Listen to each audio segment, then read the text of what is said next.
Welcome everybody to the Miniature Machining Workshop.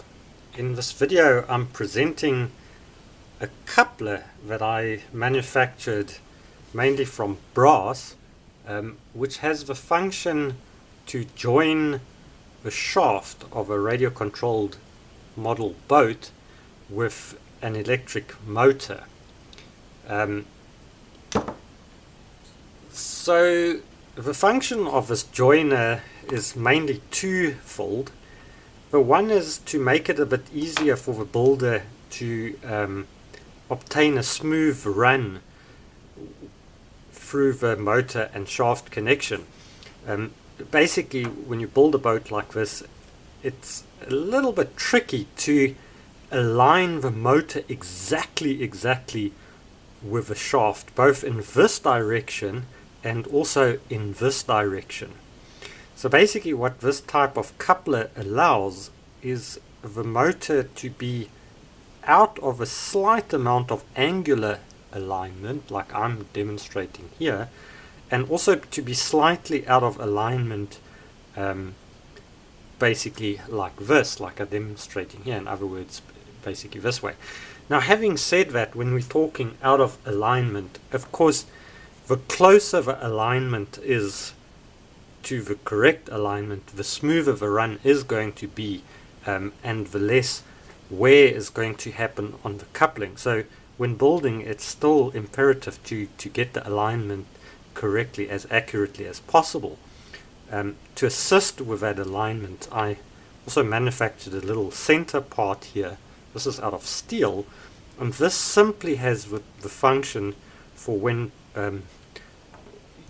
putting the motor in to get the alignment and the distance between the two couplings as accurately as possible. So one would basically fit everything using the center steel part as a guide, then disassemble it again, take the steel part out and replace it with the center part, which I'm going to talk a little bit more shortly about. So that way it helps with the alignment, and also the fact that the center part has a shoulder here, it gets the correct distance between the two shell parts. So let's have a look at how this coupler functions. It consists of left and right two shells. The shell obviously has the diameter for the shaft and then the other one for the motor. Then looking from the other side, the shell is bored out. It has on the front here, it's got a chamfer in both cases, and then it's also got slots. Okay. Then it's got a center part. The center part in this case is a 7mm shaft, and then on the end it has these balls.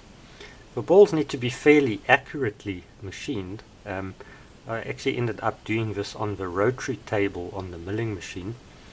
And then after, sort of at the back side of a ball here, there needs to be an indentation come a chamfer.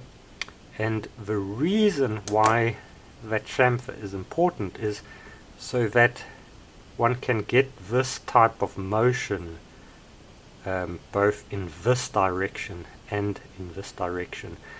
And then we can see I've also pressed a 2mm ground pin into a reamed hole here.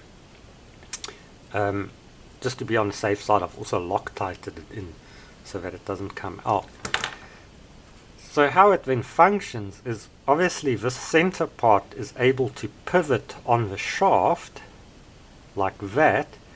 If I turn the shell 90 degrees, then basically this part is still able to pivot by virtue of a little pin moving in the slot. And any in-between position in terms of rotation, a combination of turning on the shaft versus like sort of moving left-right happens. It's quite a well thought out system, not my idea. The system is probably fairly old already and well tried and tested. So basically we can see that this sort of coupling then allows for a slight amount of angular out of alignment of a motor to the shaft, and also a little bit of unalignment, like basically radially like this.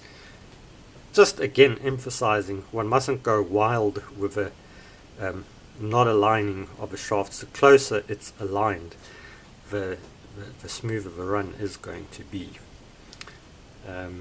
Thank you very much for watching.